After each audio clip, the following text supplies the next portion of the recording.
দোস্ত এটা মনে রাখো, আজকে তো ওলামায়ে কেরাম চোখের পানি দিয়ে, মহব্বত দিয়ে, ভালোবাসা দিয়ে কত আহাজারি করতেছে তোমাদের কাছে। জীবনের সবচেয়ে বড় আফসোসের বিষয় রে ভাই, একটা ছেলে হলে মনে রাখো, এর চাইতে লজ্জা, এর চাইতে দুঃখ আর কি হইতে পারে যে বছরের পর বছর, দিনের পর দিন ওলামায়ে কেরাম মুসলমানের কাছে একটু নামাজ ভিক্ষা চাইতে আছে যে কত নামাজ পড়ে। এটা কোনো হিন্দুর কাছে বলতেছে না, এটা কোনো ইহুদিরে বলে না, মুসলমানের কাছে বলতেছে। এর চাইতে আফসোস আর কি হইতে পারে? বুঝেন না হিসাবটা? বলো ছেলেরা, বাপ তোমরা নিজেরা পরিচয় দিচ্ছ মুসলমান, তুমি বলো তোমার বাবা মুসলমান, মা মুসলমান, তুমি মুসলমান। যতবার তোমার ধর্মের পরিচয় জিজ্ঞাসা করছে ততবারই তুমি বললা ধর্ম তোমার ইসলাম, রব তোমার আল্লাহ, নবী তোমার মুহাম্মাদুর রাসূলুল্লাহ সাল্লাল্লাহু আলাইহি ওয়াসাল্লাম, কিতাব তোমার কোরআন, তুমি বললা তুমি মুসলমান। হায়, অথচ খোদার 365 দিন, এক বছর এমন পার হয়েছে যেই এক বছরে নাফরমান কোনো দিন ফজরের নামাজ পড়ে না। হায় নির্লজ্জ, বেহায়া, এই অসভ্য, কেমনে নিজের পরিচয় দিলা মুসলমান? মুসলমান এত বড় জানোয়ার হয়? মুসলমান 365 দিন নামাজ পড়ে না, এটারে মুসলমান বলে? তোমার বিবেকে কি বলে? তোমার ইনসাফে কি বলে বেটা? তোমার বিবেকে কি বলে? একটা ছেলে বলো, একজন বাবা বলেন 30 বছর একজন মুসলমান সুদ খায়, এটা মুসলমানের বাচ্চা?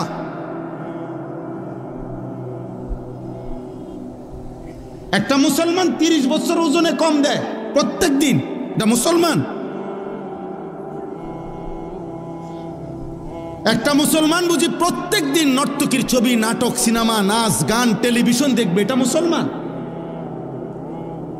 একটা মুসলমান বুঝি 60 বছর পর্যন্ত বিড়ি সিগারেট খাবে, এটা মুসলমান? একটা মুসলমান বুঝি 60 বছর বয়সও কথায় কথায় গালিগালাজ করবে, এটা মুসলমান? ইনসাফ বলো ভাইয়া, যদি মানুষ হয়ে থাকো, জানোয়ার না হও, যদি ইনসান হও, যদি মায়ের পেটে জন্ম নিয়ে থাকো, যদি কোনো মুসলমান মার দুধ খাইয়া থাকো ছেলে, তাহলে মুসলমান এত বড় নিকৃষ্ট কেমনে হয়?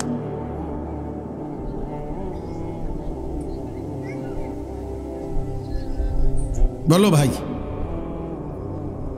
রাসূলুল্লাহ সাল্লাল্লাহু আলাইহি ওয়াসাল্লামের সাহাবী হযরতে আনাস ইবনে মালিক, বিখ্যাত সাহাবী আনাস রাদিয়াল্লাহু তাআলা আনহু, নবীজির খাদেম ছিলেন। এই সাহাবী আনাস রাদিয়াল্লাহু তাআলা আনহু ওমর রাদিয়াল্লাহু তাআলা আনহুর জামানায়, হযরতে ওমর যখন ইসলামের দ্বিতীয় খলিফা ছিলেন, তখন পারস্যে একটি যুদ্ধে মুসলিম সাহাবারা যুদ্ধের ময়দানে সাহাবায়ে কেরাম একটানা 24 ঘন্টা, মানে সারা দিন যুদ্ধ করছে, সারা রাত যুদ্ধ করছে। ঘটনাচক্রে ফজরের মুহূর্তে যুদ্ধের ময়দানের অবস্থা এমন তীব্র ছিল যে কোনোভাবে চূড়ান্ত মুখোমুখি দুশ্মনে আর মুসলমানে সাহাবেরা এভাবে ভিতরে ঢুকে গেছে যে যুদ্ধের তীব্র লড়াই চলতেছিল। ওই কিতাবে স্পষ্ট সব তারিখে আছে। ফজরের নামাজ ওয়াক্ত চলে যাইতেছে, কিন্তু মুসলিম সাহাবীরা যুদ্ধের ময়দানে যুদ্ধটা শেষ করতে পারতেছে না কোনোভাবে, কিন্তু ওনারা তীব্র আক্রমণ কইরা শেষ পর্যন্ত যখন আল্লাহ মুসলমানদের বিজয় দিছে, কিন্তু ঘটনাচক্রে এরই মধ্যে সূর্য উঠে গেছে, ফজরের ওয়াক্ত শেষ হয়ে গেছে। সাহাবায়ে কেরাম সূর্য উঠার পরে গিয়া ফজরের নামাজ কাজা করছে। এই একবার আমি নিজে ইতিহাসের নির্ভরযোগ্য কিতাবে পড়ছি ভাই, কিতাবে আছে হযরত আনাস রাদিয়াল্লাহু তাআলা পরবর্তীতে মৃত্যু পর্যন্ত, আনাস রাদিয়াল্লাহু তাআলা লম্বা হায়াত পাইছিলেন, উনি অনেক হায়াত পাইছেন 90-এর ঊর্ধ্বে। পরবর্তী একেবারে বৃদ্ধ অবস্থায়ও যখনই ওনার কাছে ওই যুদ্ধের ঘটনা বলতো, মুসলমানদেরকে আল্লাহ বিজয় দিছেন, উনিও ছিলেন ওই যুদ্ধে, উনি অজরে কাঁদতে শুরু করতেন কসম খোদার। তো অন্যান্যরা যখন জিজ্ঞেস করতো যে আনাস রাদিয়াল্লাহু তাআলা আনহুকে, সাহাবী আপনি এই যুদ্ধের কথা বললেন, কাঁদেন কা? এই যুদ্ধে তো মুসলমানদের পরাজয় হয় নাই, বিজয়ী হয়েছে, আপনি কাঁদেন কেন? উনি বলছে আল্লাহর কসম, এটাই তো সেই যুদ্ধ যেই যুদ্ধ জীবনে আমার একবার ফজরের নামাজ কাজা করে ফেলছে।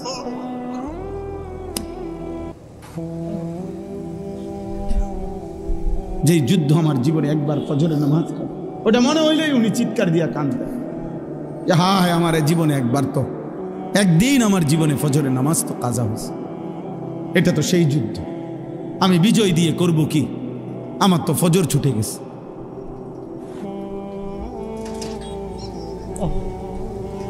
পুরা হায়াতে একদিনের একটি ফজরের নামাজ কাজা হয়েছে, ছেড়ে দেয় নাই।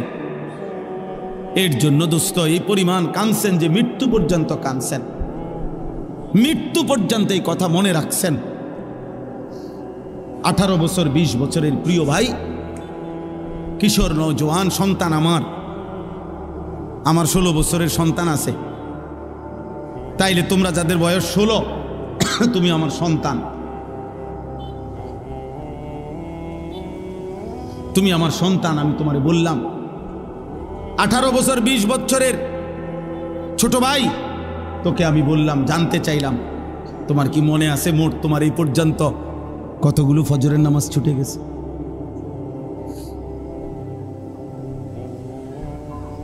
বলো ভাই, হুজুর এই মাত্র ফজরের নামাজের কথা বললে। আহা, রাসূলুল্লাহ সাল্লাল্লাহু আলাইহি সাল্লাম স্পষ্ট বলছেন, লা ইয়াশহাদুহুমা মুনাফিকুন, এশার নামাজ এবং ফজরের নামাজে উপস্থিত হয় না কে? নবীজি পরিষ্কার বলছে, মুনাফিকুন, মুনাফিক। নবীজি স্পষ্ট বলছে যে ফজরের নামাজ পড়ে না সে মুনাফিক, যে এশার নামাজ পড়ে না সে মুনাফিক। তো সুপারিশ মিলবে কার থেকে বাবা? হ্যাঁ, যিনি সুপারিশ করবেন উনি তো তোমাকে বললেন মুনাফিক। তো তোমার সুপারিশ করবে তোমার কোন আব্বায়, তোমার কোন বাপে সুপারিশ করবে? হ্যাঁ, সুপারিশ কি? নবীর সুপারিশ মানে এটার কোনো নিয়ম কানুন নাই। নবী সাল্লাল্লাহু আলাইহি সাল্লাম দুনিয়াতে নাফরমান মৃত্যু পর্যন্ত বিড়ি খাইতে থাকবে, আর মরলেই হাসরের ময়দানে নবী সুপারিশ করে জান্নাত, এই তো না? সুদ খাইতে খাইতে কবরে যাবে, নবীজি হাসরের ময়দানে জান্নাত দিয়ে দিবেন সুপারিশ করে, এই তো সুপারিশ নাকি? কথা বলেন না কেন? এই সুপারিশ। তুমি যুবক নারী দেখতে দেখতে, উলঙ্গ ছবি দেখতে দেখতে, আরে নাফরমান বেনামাজি এই সেজদাবিহীন কপাল নিয়ে তুমি কবরে যাইবা, আর নবী তোমারে সুপারিশ করে জান্নাত দিয়ে দিবে, এইটা নি সুপারিশের অর্থ? কে বলছে এই কথা?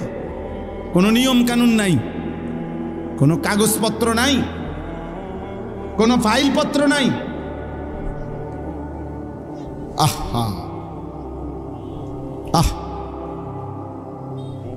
এজন্য যে আল্লাহর কথা মনোযোগ দিয়ে শুনবে, চুপ থেকে শুনবে, আল্লাহ তার উপরে রহমত বর্ষণ করবে। রহমত বর্ষণ করবে মানে কি?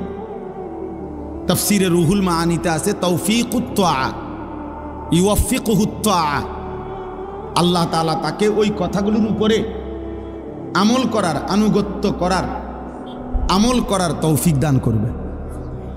হযরত এই মাত্র বললেন আমার পরম শ্রদ্ধেয় উস্তাদ, বাংলাদেশের মুরব্বী, বাংলাদেশের হাজারো লাখো উলামায়ে কেরামের অভিভাবক,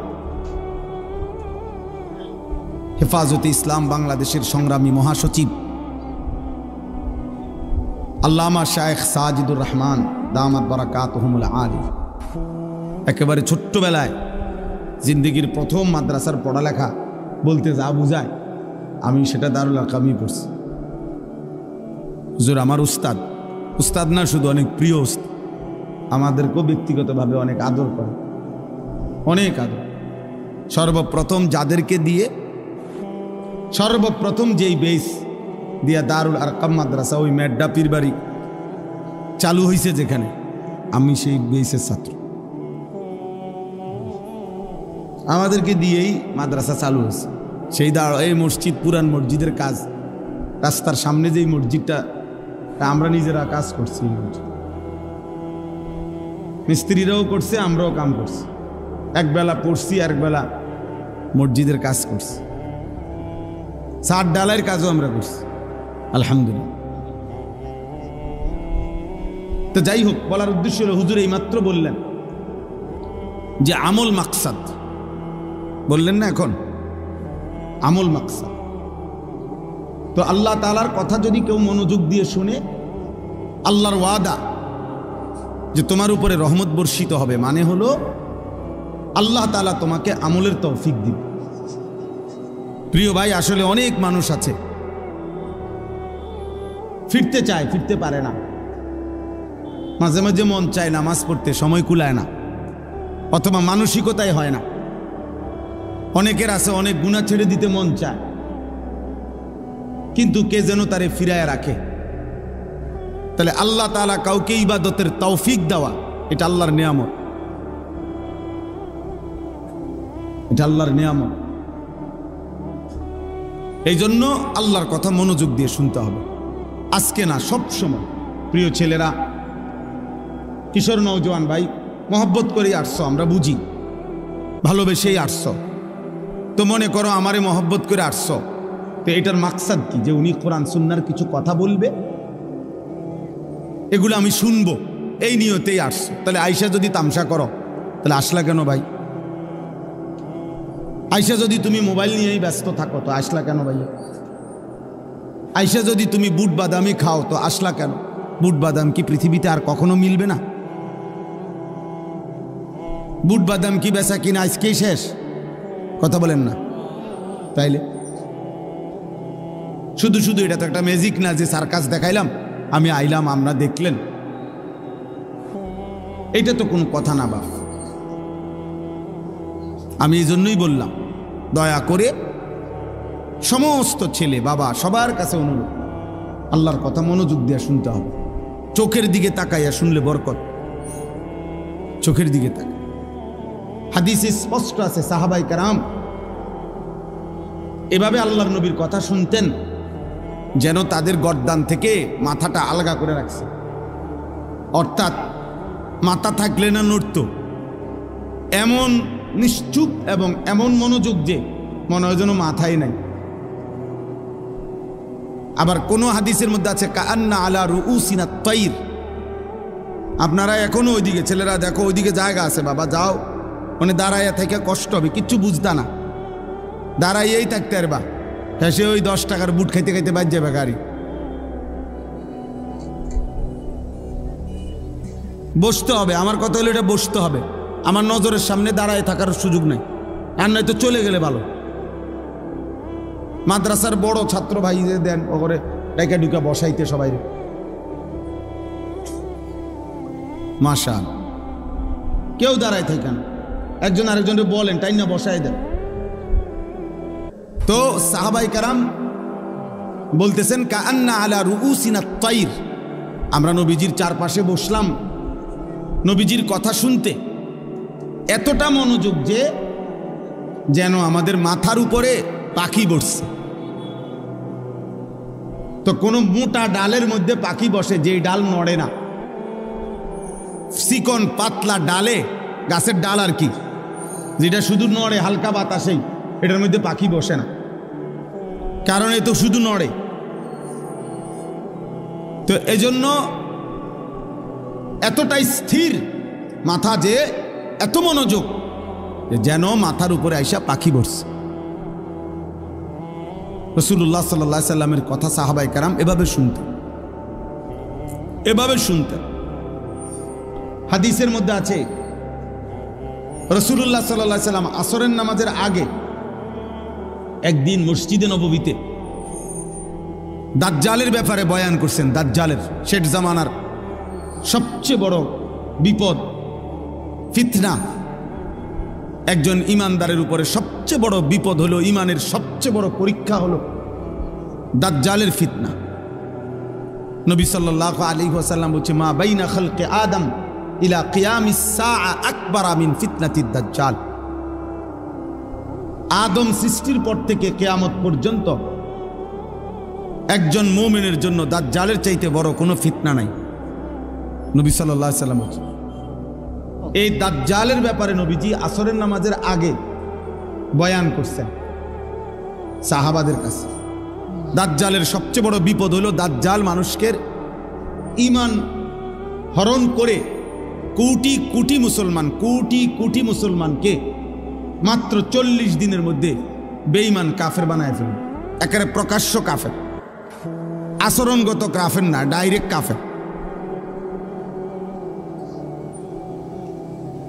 কাফের বানায় ফেলবে। আর কোনো মানুষের জন্য ঈমান হারা হওয়া সবচেয়ে বড় বিপদ। বাদ 2 বেলা না খাইলে কোনো সমস্যা নাই, মাটির ঘরে থাকলেও কোনো সমস্যা নাই, বিছনা খাট পালং সবার সমান না হইলেও অসুবিধা নাই, কিন্তু ঈমান হারা হইলে বড় অসুবিধা।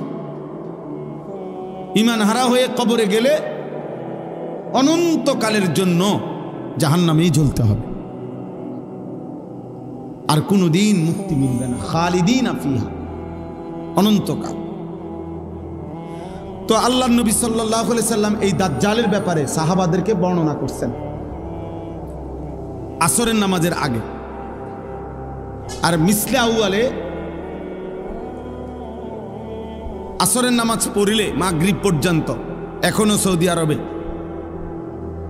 আসরের নামাজের শুরু ওয়াক্ত নিয়ে উলামায়ে কেরামের মধ্যে একটু ইখতিলাফ আছে। আমাদের হানাফি মাযহাব মতে এবং অন্য মাযহাব মতে। তো ধরে নিলাম তো সাহাবায়ে কেরাম আসরের নামাজ পড়ে নবীজি সাল্লাল্লাহু আলাইহি সাল্লামের সাথে নবীজি সাল্লাল্লাহু আলাইহি সাল্লাম মসজিদ থেকে বের হইছেন, নিজের ব্যক্তিগত কাজ সেরে মাগরিবের নামাজের পূর্বে নবীজি আবার মসজিদে আসছেন। কিন্তু এই 2-2.5 ঘন্টা টাইমে নবীজি ফিরে এসে দেখছেন ওই আসরের নামাজের আগে সাহাবাদের যাকে যেখানে দেখছিলেন বসা, সে হুবহু ওইখানেই বসে আছে, এক সুতা নড়েও নাই। আল্লাহর নবী সাল্লাল্লাহু আলাইহি সাল্লাম অবাক হয়ে গেছে, আরে তোমরা এত লম্বা টাইম আসরের পরে বের হও নাই, তোমরা মসজিদেই বসে রইছো, এখানেই যার যার জায়গায়। এই কথাটা বলতেছিলাম আমি। সাহাবায়ে কেরাম উত্তর দিলেন, ইয়া রাসূলুল্লাহ সাল্লাল্লাহু আলাইহি সাল্লাম, আসরের নামাজের পূর্বে আপনি দাজ্জালের ব্যাপারে যে বয়ান করছেন, এতে করে আমাদের কলিজার মধ্যে এমন ভয় ঢুকছে, মনে হচ্ছে মসজিদ থেকে বের হলেই দাজ্জাল ঈমানটা নিয়ে নিবে।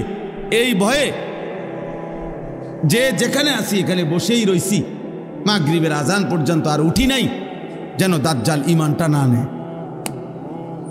এই ছিল সাহাবায়ে কেরামের মনোযোগ, সাহাবায়ে কেরামের বুঝ এবং সাহাবায়ে কেরামের আমল। যে এখন শুনছে অথচ তারা জানে নবীজির হায়াতে দাজ্জাল বের হবে না, নবীজি বলছে, কিন্তু এরপরও এতটা ভয় করছেন। এজন্য দোস্ত, কোন বক্তা আসলো, সবাই মিলে হুড়াহুড়ি করে দেখে গেলাম, সবাই যার যার মতো ফিরে গেলাম, যে যেমন আছে তেমনই রয়ে গেলাম। প্রিয় ভাই আমার, এতে তেমন কোনো ফায়দা নাই। জনপ্রিয়তা একটি ধোঁকা, এটা ধোঁকা, এটা অজব, আত্মমুগ্ধতা, তরিকতের ভাষায়, তাসাউফের ভাষায় এটা অন্তরের একটি মন্দ রোগ।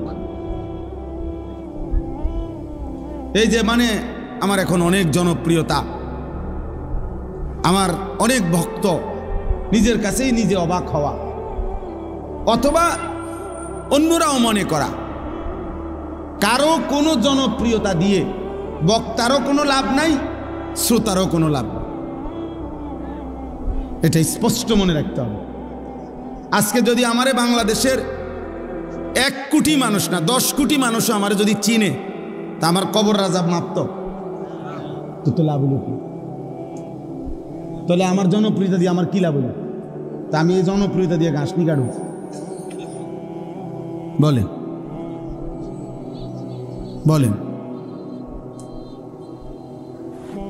তারপরে এবার আপনারা বলেন, মনে করেন আমার 1 কোটি মানুষ চিনে, তা আপনার কি লাভ?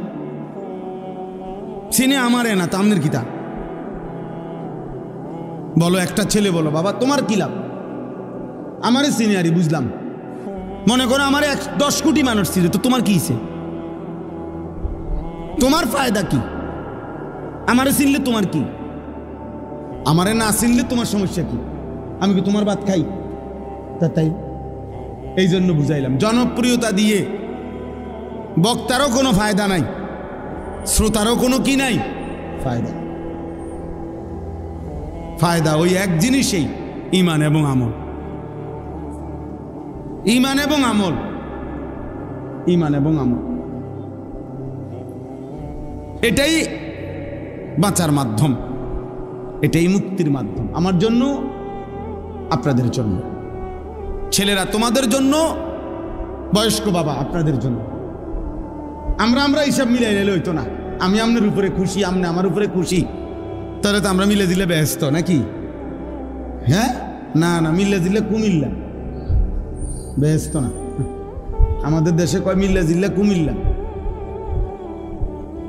তার মানে আপনি আমারে টাকা 500 দিছেন, আমি আপনার চা বন খাওয়াইছি, আমরা মিল্লা গেলে হবে না। আমাদের প্রত্যেককেই আলাদা আলাদা। ওয়া কুল্লুহুম আতিহি ইয়াউমাল কিয়ামাতি ফারদা। আল্লাহ তাআলা বলেন, তোমাদের প্রত্যেককেই কিয়ামতের দিন আমি আল্লাহর সামনে একজন একজন, ফারদান আই ওয়াহিদান, আমি আল্লাহর সামনে এসে দাঁড়াতে হবে।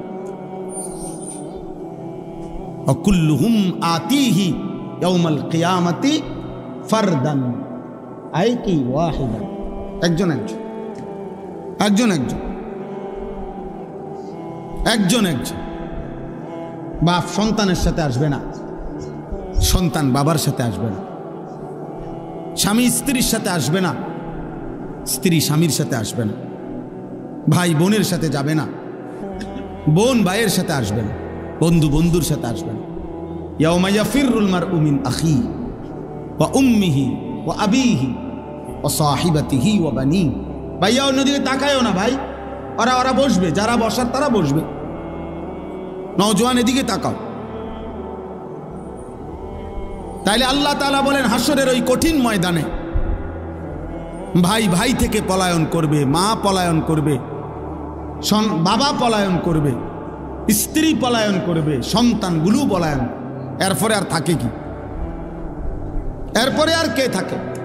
লিকুল্লি ইমরিইম মিনহুম ইয়াউমাইদিন শা'নুন ইউগনি। আল্লাহ তাআলা বলেন, প্রত্যেকেই নিজেকে নিয়ে ব্যস্ত হবে। ইয়া রাব্বি নফসি নফসি, ইয়া রাব্বি নফসি নফসি। আদম থেকে ঈসা, ১৬ লাখ আম্বিয়া, ১৬ লক্ষ নবী কিংবা বেশি কম, এক বন্ধু ব্যতীত, এক মদিনার বন্ধু ব্যতীত সমস্ত আম্বিয়ায়ে কেরামও বলবে, ইয়া রাব্বি নফসি নফসি। আল্লাহ আমাকে বাঁচান, আমাকে বাঁচান, আমাকে বাঁচান, আমাকে বাঁচান। হযরত ইব্রাহিম আলাইহিস সালাম ইসমাঈলকে দেখবে, ডাকবে না, কিতাবে আছে। হযরত ইয়াকুব আলাইহিস সালাম ওনার ছেলে ইউসুফ আলাইহিস সালামকে দেখবে, কিন্তু ডাকবে না। অথচ এটা সেই ইউসুফ দুনিয়ার হায়াতে, যিনি এই ছেলের ভালোবাসায় 40 বছর চোখের পানি ফেলছে। ওয়াবিয়াদ্দাত আইনাহু মিনাল হুজন ফাহুয়া কাযীম। কোরআনে আল্লাহ বলছে, ইউসুফের বিরহে কানতে কানতে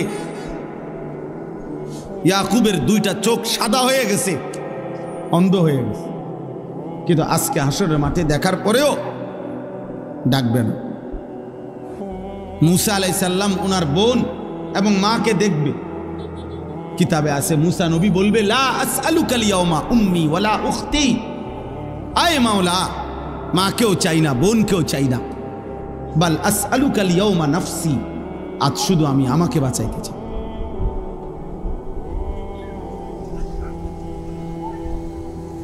জিব্রাইলের মতো ফেরেশতাও বলবে ইয়া রাব্বি সাল্লিম সাল্লিম, আয় আল্লাহ আমাকে নিরাপদ রাখেন, আমাকে নিরাপদ।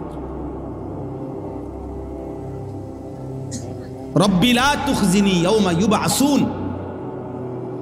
ইব্রাহিম আলাইহিস সালামের মতো নবী কোরআনে আছে, আল্লাহ বলছেন, আল্লাহর কাছে দোয়া করছেন ইব্রাহিম নবী, যায় আল্লাহ কিয়ামতের দিন যখন সবাইকে কবর থেকে উঠাবেন সেদিন আমারে বেইজ্জতি করেন। রব্বি লা তুখজিনি, হাসরের দিন, কিয়ামতের দিন। ওই ছেলে এটা কি, ওই অপদার্থ কোথাকার।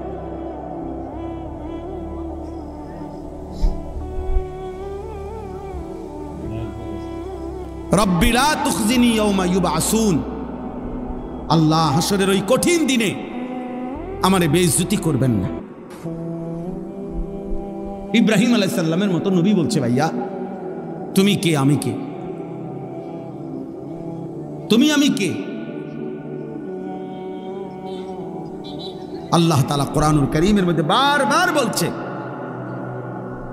বন্ধু আমার আপনি আখিরাত দিবসের ভয় দেখান, ওয়া আনজিরিন নাস, মানুষকে আপনি ভয় দেখান, আখিরাতের ভয় দেখান।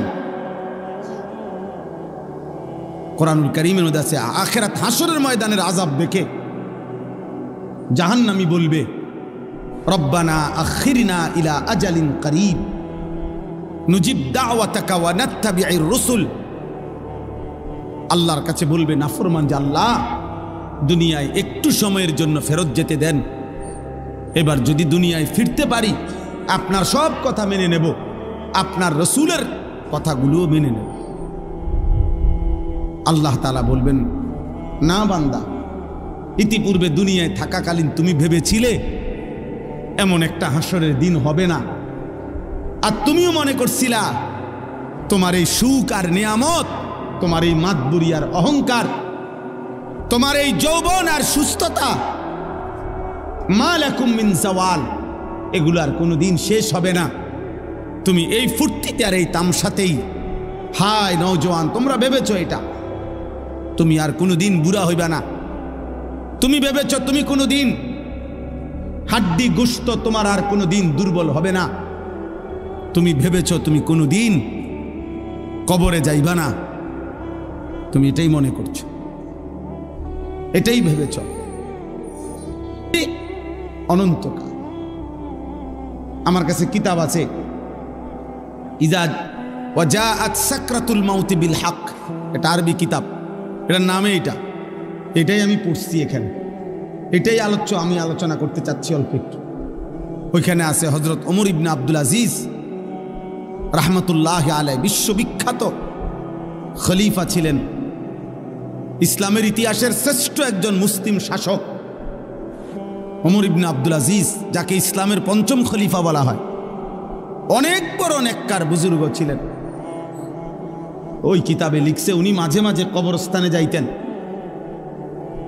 আর কবরস্থানের দিকে তাকাইয়া নিজে নিজে বলতেন ইয়া মাউতু মাজা ফাআলতা বিল আহিব্বা, হে মৃত্যু, হে কবর, বলো না আমার বন্ধুদের সাথে তুমি কি করেছ, আমার বন্ধুরা কোথায়?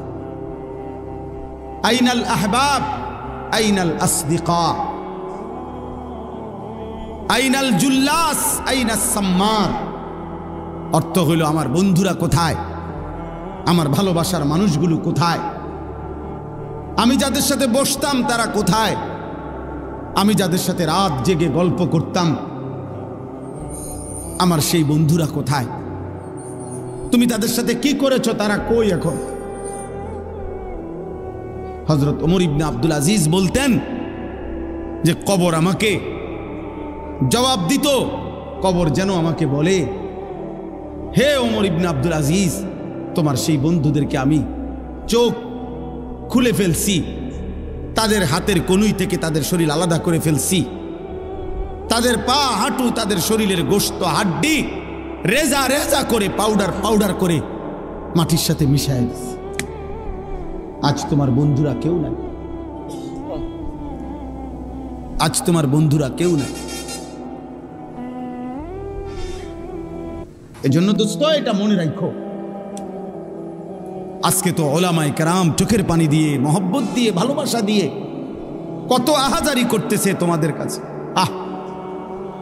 জীবনের সবচেয়ে বড় আফসোসের বিষয় রে ভাই, একটা ছেলে হলে মনে রাখো, এর চাইতে লজ্জা, এর চাইতে দুঃখ আর কি হইতে পারে যে বছরের পর বছর, দিনের পর দিন ওলামায়ে কেরাম মুসলমানের কাছে একটু নামাজ ভিক্ষা চাইতে আছে, যে কত নামাজ পড়ে। এটা কোনো হিন্দুর কাছে বলতেছে না, এটা কোনো ইহুদিরে বলে না, মুসলমানের কাছে বলতেছে। এর চাইতে আফসোস আর কি হইতে পারে? বুঝেন না হিসাবটা? বলো ছেলেরা, বাপ তোমরা নিজেরা পরিচয় দিচ্ছ মুসলমান, তুমি বলো তোমার বাবা মুসলমান, মা মুসলমান, তুমি মুসলমান।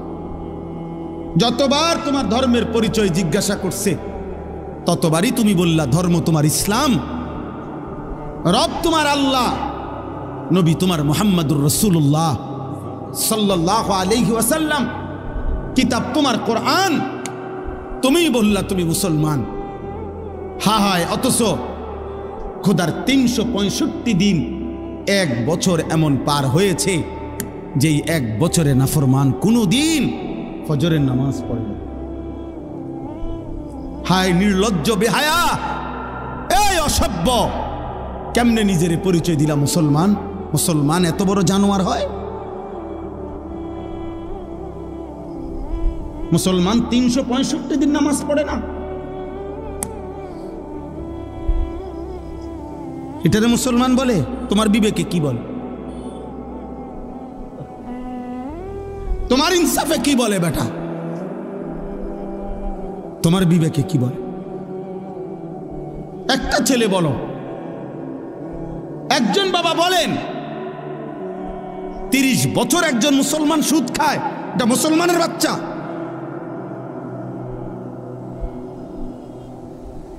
একটা মুসলমান 30 বছর ওজনে কম দেয় প্রত্যেক দিন, এটা মুসলমান?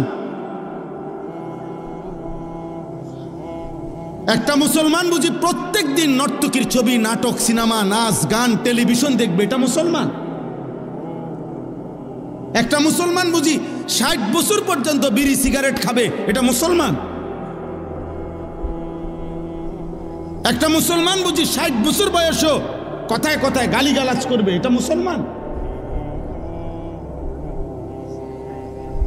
ইনসাফ বলো ভাইয়া, যদি মানুষ হয়ে থাকো, জানোয়ার না হও, যদি ইনসান হও, যদি মায়ের পেটে জন্ম নিয়ে থাকো, যদি কোনো মুসলমান মার দুধ খাইয়া থাকো ছেলে, তাহলে মুসলমান এত বড় নিকৃষ্ট কেমনে হয়?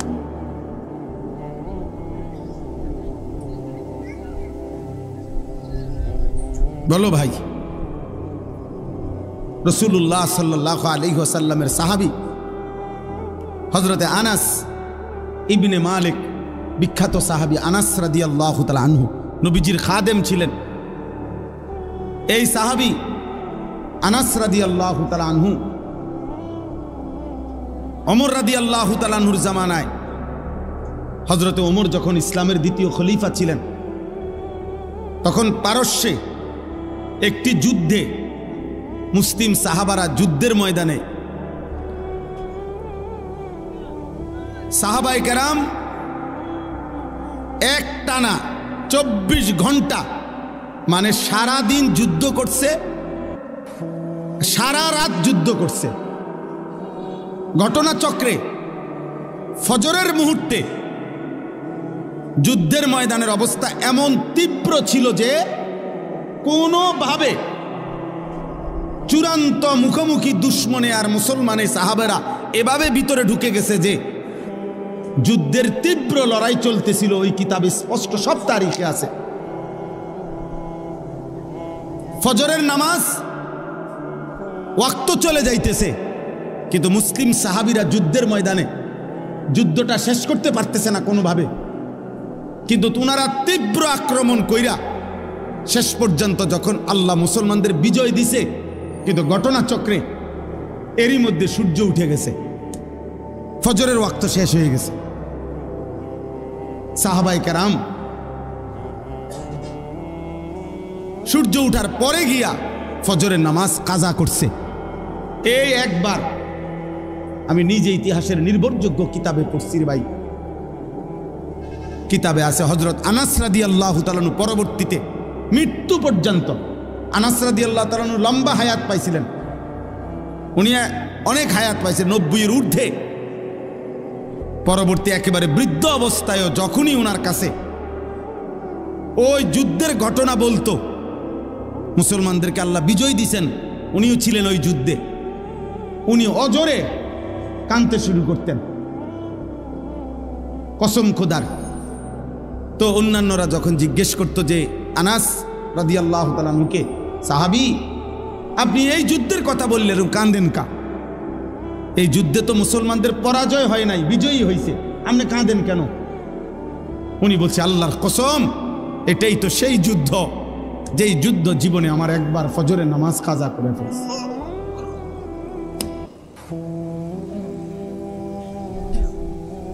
যেই যুদ্ধ আমার জীবনে একবার ফজরের নামাজ, ওটা মনে হইলেই উনি চিৎকার দিয়া কাঁদতেন, হ্যাঁ হ্যাঁ আমার জীবনে একবার তো, একদিন আমার জীবনে ফজরের নামাজ তো কাজা হয়েছে, এটা তো সেই যুদ্ধ, আমি বিজয় দিয়ে করব কি, আমার তো ফজর ছুটে গেছে।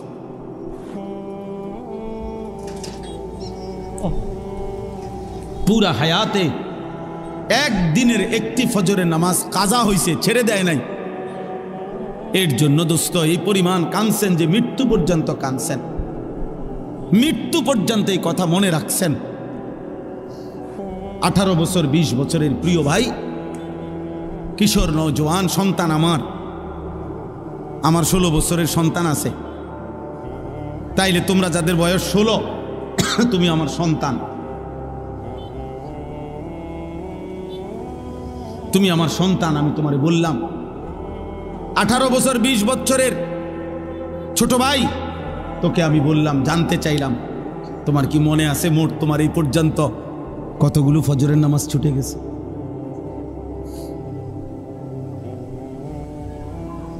বলো ভাই, হুজুর এই মাত্র ফজরের নামাজের কথা বললে।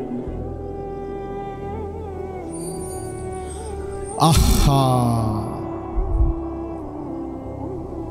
রাসূলুল্লাহ সাল্লাল্লাহু আলাইহি সাল্লাম স্পষ্ট বলছেন, লা ইয়াশহাদুহুমা মুনাফিকুন, এশার নামাজ এবং ফজরের নামাজে উপস্থিত হয় না কে? নবীজি পরিষ্কার বলছে, মুনাফিকুন, মুনাফিক।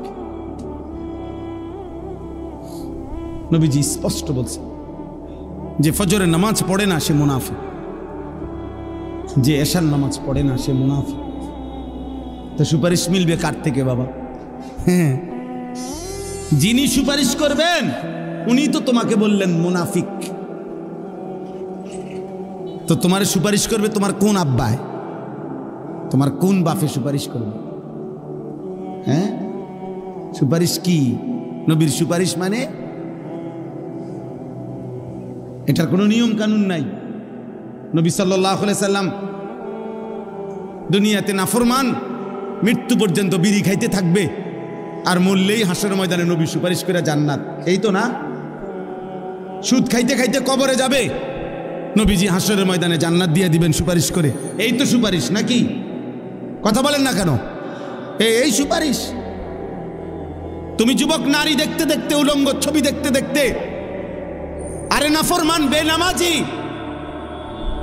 এই সেজদাবিহীন কপাল নিয়ে তুমি কবরে যাইবা, আর নবী তোমারে সুপারিশ করে জান্নাত দিয়ে দিবে, এইটা নি সুপারিশের অর্থ?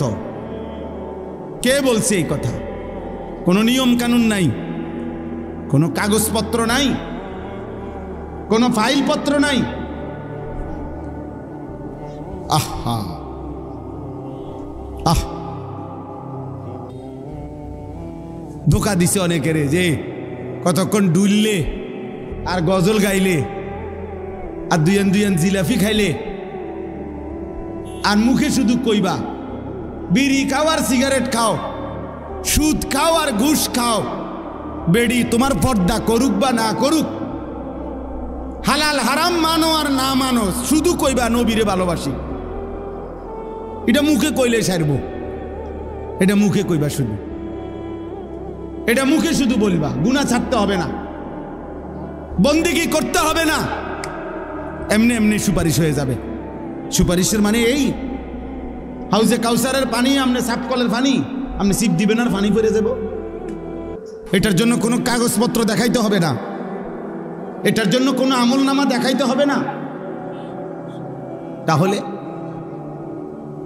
এই জন্য একটা ছেলেকে বললাম, একজন বাবাকে বললাম, যারা ফজরের নামাজ, আমার শায়েখ, আমার হুজুর, আমার উস্তাদ, আমার মুরব্বী বলছেন, আমি এই জন্য ওই কথার তাকিদ করলাম। ফজরের নামাজ মুমিনের নামাজ, ফজরের নামাজ দ্বারা প্রিয় ভাই ছেলেরা, বাবা শুনো বাপ, এটা কঠিন কিছু না, মোটেই কঠিন কিছু না। 4 রাকাত নামাজ কঠিন না, একটা মোবাইলে অ্যালার্ম দিয়ে রাখলেও উঠা যায়। আবার ঘুমাও ফজরের পরে, লাগলে তোমার ঘুম বাকি থাকলে তুমি আবার ঘুমাইও। ফজরের নামাজ পড়ার চেষ্টা না করলে, বিশ্বাস করেন এটা জরুরি বিষয়, এটা জরুরি বিষয়। ফজরের নামাজ অভ্যস্ত হইতেই হবে। রাসূলুল্লাহ সাল্লাল্লাহু আলাইহি ওয়াসাল্লাম বলছেন এটা, যে ফজর পড়ে না সে মুনাফিক। হযরত আব্দুল্লাহ ইবনে ওমর রাদিয়াল্লাহু তাআলা আনহুমা বলছেন, নবীজির জামানায় ফজরের নামাজের অনুপস্থিতি দেখে আমরা মুনাফিক চিনতাম। হযরত আব্দুল্লাহ ইবনে মাসউদ বলছে, নবীজি সাল্লাল্লাহু আলাইহি সাল্লাম কারো ঈমানের ব্যাপারে সন্দেহ করলে তাকে ফজরের নামাজে তালাশ করতেন।